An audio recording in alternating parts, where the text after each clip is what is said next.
Сега е време да им посакам добро утро на Суза и на незината гостинка. Добро ви утро, мои дами. Добро утро. Само и да ја представиме гостинката.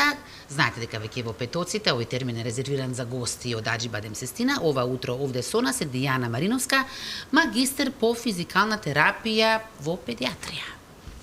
Добро ви утро, ке зборувате за сколиозата со оглед на тоа што е месец на сколиозата, така? Да, покрај сколиозата ќе ги опфатиме и се разбира третманите со предвремено родените бебиња, а јуни е месец за превенција против сколиозата, така да ќе се надополнуваме и за едното и за другото. Ти благодарам многу. Повелете. Едно официјално добредојде од мене, Дијана, не сте прв пат и верувам дека и овој пат ќе успееме на нашите гледачи да им дадеме корисни совети, да ги подсетиме за тоа ако одамна ни направиле преглед на своите деца, а во случајов и за предвремено родените бебенца, кога е потребна физикална терапија, вие имате до успешна пракса и добри резултати. Верувам дека и денеска ќе споделиме исто такви. Ајде да започнеме од јуни, месец за превенција на сколиозата. Зошто ни се случува, имам и некои информации дека ни се случува епидемија на сколиоза во нашава земја, неофицијална. Особено после короната, да, после тој период, голем период на недвижење, се случија навистина големи бројки на сколиози кај децата. Децата се во развој, значи се многу осетливи доколку нема движење и тоа нели покажуваше во многу сфери од развојот, но и кај развојот на телото во искривување во рбетчата. Недвижењето, значи главната причина се покажува дека е недвижењето. Децата се помалку време поминуваат надвор, се помалку време поминуваат во игра. Има некои податоци дека децата наместо по најмалку 1 час во денот да поминуваат надвор во игра, поминуваат од 7 до 8 минути во текот на денот. Тоа е премалку. Користењето тешки ги носиме од точка А до точка Б со автомобил многу често. Каде да се замислиме, секаде има што да коригираме. Секаде, сите се буткаме пред градинка да ги оставиме со колата пред влезот, наместо да пропешачиме, наместо да користиме точак. Во продавница идеме, пак нели базариме со кола. Во многу наврати го изоставаме пешачењето, кое што нели многу важно. Како да кажам, користењето на електронските уреди и тоа допринесува. Децата многу време поминуваат на уредите кај што се во некоја неприродна позиција, лежат нели искривени, и тоа со часови, тоа влијае многу повеќе отколку на физичката активност, нели што ја нема. Дури и кај некои деца кои што велат родителите, ама децата вежбаат, идат на 2 пати неделно, 3 пати неделно идат нешто прават, тоа е по 1 час, 2-3 пати неделно по 1 час и не е доволно за децата да имат еден правилен развој. Многу повеќе време поминуваме во недвижење, во една лична позиција, отколку што се движиме. Така. Споменавме дека во Аџиба Демсестина имате многу поволни пакети наменети за предвремено родените бебиња. За нив ќе проговориме, се разбира, и ќе ги споменеме, но еве кога веќе имаме сколиозата и најмалите пациенти со кои вие секојдневно имате контакт, може ли да се роди бебе може ли сколиозата да биде вродена? Да, се разбира, хемивертебрата е еден случај кај што може да направи сколиоза понатаму во моментот, па и во раниот развој може. Но како се развива, така се зголемува нели тогаш сколиозата, како се развива бебето. Има и такви случаеви, значи има случаеви кај што настанува потоа кај церебрална парализа, например, настанува потоа од невролошки причини сколиозата, но најчесто 90% се причините непознати, ама поврзани со недвижењето. Со малиот престој надвор, краткиот престој значи на отворено, на сонце, недостаток на витамин Д. Со какви предизвици, со какви пречки се соочува предвремено роденото бебе и зошто му е неопходна оваа физикална терапија? Значи во мојата пракса најчесто се работи за сколиози и за предвремено родени бебиња. Двете ги имаме во голем број, во зголемен број последните години. И исто така, значи, дури се зборува за 30% зголемен број на предвремено родени бебиња и тие се поминуваат помалку време во идеалната средина, нели, во стомакот на мајката. Поидеална не може да биде таа средина. Последните месеци од бременоста се развиваат мозочето, се доформува развојот на мозочето, на кожата, на белите дробови, па така едно бебе кое што ќе се роди порано има недоразвиено, значи мозоче, бели дробови, што има потешкоти со дишењето, со потоа навасувањето на развојот, невролошкиот развој. Па физикалната терапија ќе биде поврзана со тоа. Оштетувањата што настанале од тоа што бебето не земало воздух кога ќе се роди, оштетувањата што настанале од крварењето во мозочето што се случува исто често, многу често кај порано родените бебиња. Па се осликува како да користи едно раче повеќе бебето, како да се врти повеќе на едната страна. Потешкоти да почне да фаќа, потешкоти да почне да седи, потешкоти да почне да лази. И сето тоа го опфаќа физикалната терапија за бебиња. Всушност пакетите за овие предвремено родени бебиња што се направени по тиркот на сите држави кои што се имаат напредна физикална терапија за бебиња, физикална терапија за бебиња.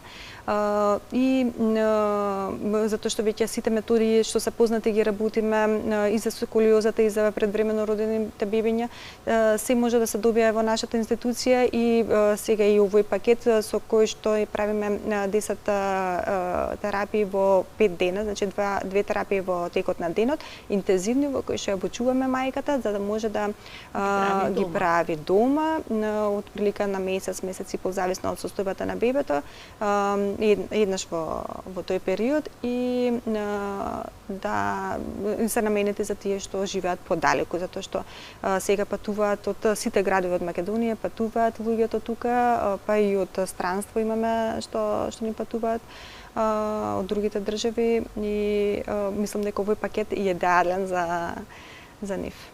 Колку се пријатни, колку се имали простор таму да се дискутира за евентуална болка кај малите бебиња додека се прават овие терапии? Болка не, но бебињата, па и никој не ќе да го тера да прави нешто со сила. Сите бебиња плачат и тоа се стимулации кои што го тераат нели бебето да направи одредени движења кои што вообичаено не би ги правило. Иначе сите па и бебието сака да се лежи, да ќе дојде храната, ќе го земе мајката, ќе го побушка и тоа ќе се заспие, нели? Потоа тоа ќе биде во круг и сите сакаме некој таков полесен живот, но бебето треба да почне, нели, да се осамосталува, не може цело време да биде во раце, да лежи на грбче, така да тоа е за доброто на бебињата. Ние никогаш не ги форсираме бебињата, кога ќе прецениме дека едно бебенце ќе може да наваса, може и малце покасно, но ќе ги наваса целите за развој, во развојот, тогаш и не форсираме. Так. Може ли нетретираната сколиоза од рана возраст да направи подоцна други компликации? Ако зборуваме за идиопатската сколиоза, па и во секој случај, во секој случај ќе направи компликации, нетретираната, да. Зависи сега, значи, шрот методата што ја користиме за сколиозите е само за идиопатската сколиоза. И не се би ја коментирала затоа што нели во најголем број и можеме да промениме многу работи тука ако се фати на време. И најважно е да се фати на време, значи да се почне рано. Ме радува што се повеќе родители доаѓаат кога едва да видиме дека има нешто, ама тргнало да биде сколиоза и тука да го спречиме. Затоа што подоцна веќе и дури да стопираме, успех е да ја стопираме сколиозата да расте. Не да отидеме да намалиме, туку да ја стопираме само. Може така ли трајно да биде излекувана? Може, ако се фати на време, ако се фати во почетоците. Да. Затоа се прават и тие кампањи, затоа еве и во овој месец јуни јас претпоставувам дека има и се уште ќе има уште простор за да се дискутира на оваа тема. Превенцијата е нешто за кое што се погласно се зборува сите овие години наназад. Можеме ли да ја спречиме за дете кое во раст и развој? Споменавте дека предолгото седење во една позиција, тоа што денеска децата вистински се станати зависници од видеоигри, од паметните телефони, од интернетот кој цело време ги држи во една ограничена позиција и токму заради тоа и немаат многу контакт ниту со спорт, ниту со престој во природа, ниту со пешачење, ниту со спортување, чесна исклучоци на деца кои навистина во семејството спортот има значајно место. И јас секогаш ги поздравувам тие семејства каде што секогаш се наоѓа време за децата да бидат испратени на спорт, но еве за оние кои што можеби и немаат можности за спортување, која е начинот на превенција на кој што ние можеме навистина да ја спречиме сколиозата да стане составен дел од нашиот живот? Престојот надвор, ама не надвор да не децата да не се групираат на едно место и пак да гледаат во телефоните. Затоа што тоа многу често го гледам во парковите, но играта, неструктурираната игра. Тоа значи непредвидени движења, брканиците, криенките, сега прскалките со вода, прскање со вода, значи тие движења што се непредвидени, нели кога бегаш цик-цак, па нераментеран, треба да поскокнеш, да внимаваш да не паднеш. Па и да паднеш не е страшно. Сметате ли дека доволно е застапено физичкото образование во училиштата или дека недостига? Има нешто што недостига заради што децата и не го третираат тој предмет како некој важен предмет? И често се заменува и со некој друг предмет. Се работи нешто друго на часот. Многу често кажуваат дека тоа се случува, ќе се фрли една топка на децата, на машките, посебно машките може ќе играат, женските таму пак ќе се. Ако сакате, ако не морате и тие седат на страна на телефони сите. Многу од многу аспекти може да се погледне ова, висината на клупите во училиштата, тежината на ранците. Тежината на ранците е нешто што навистина сакам да напоменеме. Наместо да се олеснуваат тие ранци, тие од година во година стануваат се потешки и е нешто што навистина па и нам возрастните ни прави нелагодност да го износиме тој ранец ако треба да бидеме поддршка на нашите деца. Како правилно е како физиотерапевт, магистар, како правилно се носи ранецот, зашто помалку да се оптеретува грбот? На двете рамена. Да почнеме од тоа, да двете рамена. 10% од тежината на детето може да носи на грбот, повеќе не. Така да тие работи ќе мора да се запазат и никој не ги запазуваме. Децата многу често имаат едно фраерско стоење, фраерско одење, каде што нели ранецот е на едната рака, па и стоењето на едната нога. Или се влече сега во поново време гледаат да е со тркалца за да се влече. Па може и таа ќе биде и подобра варијанта ако се распоредува на двете раце. Гледам има еден општ коментар сега од тренерите по спортови кај што кажуваат дека децата и не знаат да одат, навистина не знаат да одат, ги влечат нозете, не ги дигаат. Можеби тоа придонесува затоа што одат цело време по рамни улици асфалтирани кај што немаат причина зашто да ги дигаат, знаат дека тоа е патот, нели? И после имаме деца што често паѓаат, што се трапави, па да, значи треба да се оди по нераментеране, не него водно многу идеално за вежбање на тие вештини. Имаме како да превенираме. Така.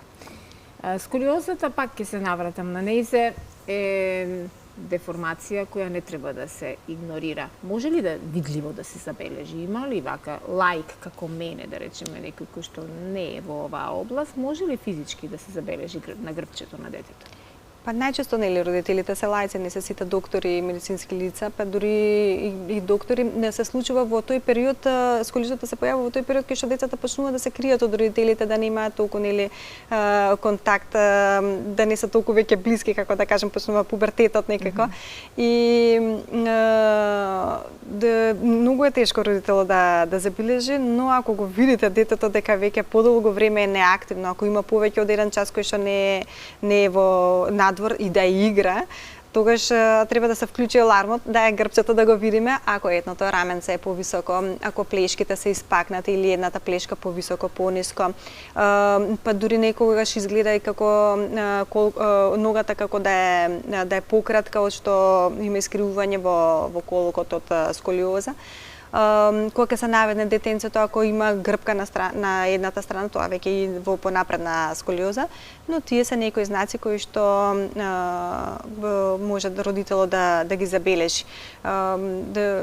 Тогаш е најдобро да се отиде на ортопед, да се установи ризикот од сколиозата, значи дали има во фамилијата некој што има сколиоза, па детето би можело да има сколиоза од поврзано со генетскиот фактор? Да, имаме и наследни сколиози, да. И ќе се одреди дали тоа дете во некоја почетна сколиоза ако е, дали ќе биде за третирање со физикална терапија или ќе се третира само со некоја зголемена физичка активност. Така, верувам дека и момчињата и девојчињата се во некоја иста мера подложни на сколиози, иако момчињата од мали некако се повеќе активни и вклучени во спортски игри, фудбал, ракомет и така натаму, кај девојчињата пак балетот си игра една огромна улога и мислам дека балетот е нешто што нив многу повеќе ги интересира, но има тука еден друг феномен кај девојчињата во периодот кога стануваат поголемки и кога почнуваат да растат градите, тука девојчињата природно го подвиткуваат телото и грбот и мислам дека еден добар процент на девојчиња во таа возраст имаат некако искривување. Имаат искривување. Каква е препораката за нив? Охрабрување, нели? Тоа е чувствителен период, охрабрување, зборување со децата, нели тоа не е нешто од кое што треба да се срамиме, но е чувствителен период и физичката активност дава и самодоверба, физичката активност го развива мозокот, значи докажано е дека физичката активност кај децата дава подобри резултати во учењето. Тие што ги споменав, цикцак движења, непредвидени движења ги зајакнуваат нервните патишта, центрите во мозокот кои што после те учи како да реагираш во различни ситуации, да се снаоѓаш. Така да физичката активност од повеќе аспекти, па и подигнување на самодовербата ќе помогне за некако целокупно да го решиме проблемот. И еве на крај ќе се навратиме повторно на пакетите за предвремено родените бебиња. Има ли доста такви случаи во нашата земја? Имаме премногу деца, значи зголемен е бројот на предвремено родените бебиња. Од кои причини мислите дека е зголемен? Па од различни причини, нели, кои што не се во мојата сфера, нели, проблем. Но сигурно се вршат некакви статистики, некакви истражувања на таа. Помалку во нашата земја. Нели, ама и децата кога се порано родени, родителите ги чуваат премногу, ги пазат од што се мали, но треба да се пуштат децата да се развиваат. Ако се предвремено родени бебиња, само го следиме развојот како што е нормално за секој дете и мора да се пушти тоа дете, иако поминало многу често родителите ми кажуваат ова дете помина премногу за јас да го ставам на стомаче и да го слушам како плаче затоа што не сака да биде на стомаче. Но мора да го пуштиме затоа што детето треба да се развива и кога ќе прецениме нели дека е во ред се, не му правиме ништо лошо, тогаш само го стимулираме развојот. Треба да се гушкаат бебињата, но не премногу и треба нели да знаеме кога е доста. Сега веќе е време нели за стомаче или време за таа вежба, но понатаму продолжува гушкањето. Така да премногу заштитнички однос на родителите, не знаат кога веќе децата каснат, кога веќе треба да се почне стимулација, колку ризично породување имало бебето, не се свесни нели какви последици може да донесат. Тие се некои работи кои што прават проблем за да дојдат децата да ги донесат родителите децата покасно и да малку заглавиме понатаму. Сакувам навистина стрикна разврска за секое едно бебенце кое доаѓа кај вас. Искра, си замислила ли некогаш да ти поминува работното време со бебиња? Леле, кузнеко кој Кузнеко да. кој убаво, да. Лета сигурно времето. Интересно е, бебињата често плачат, но навистина е интересна работата и кога имаме еден убав завршеток, сите сме среќни тогаш. Да, прекрасно, навистина секоја чест, како и за сето она кое што како новитет вие го донесовте во нашата земја, за таа најсовремена диагностика и начин на третман. Еве, посакувам сите родители кои што се справуваат со вакви предизвици да се обратат навреме за да добиеме што побрзо добри резултати. Ви благодарам многу што ова утро бевте наша гостинка. Благодарам јас. Да,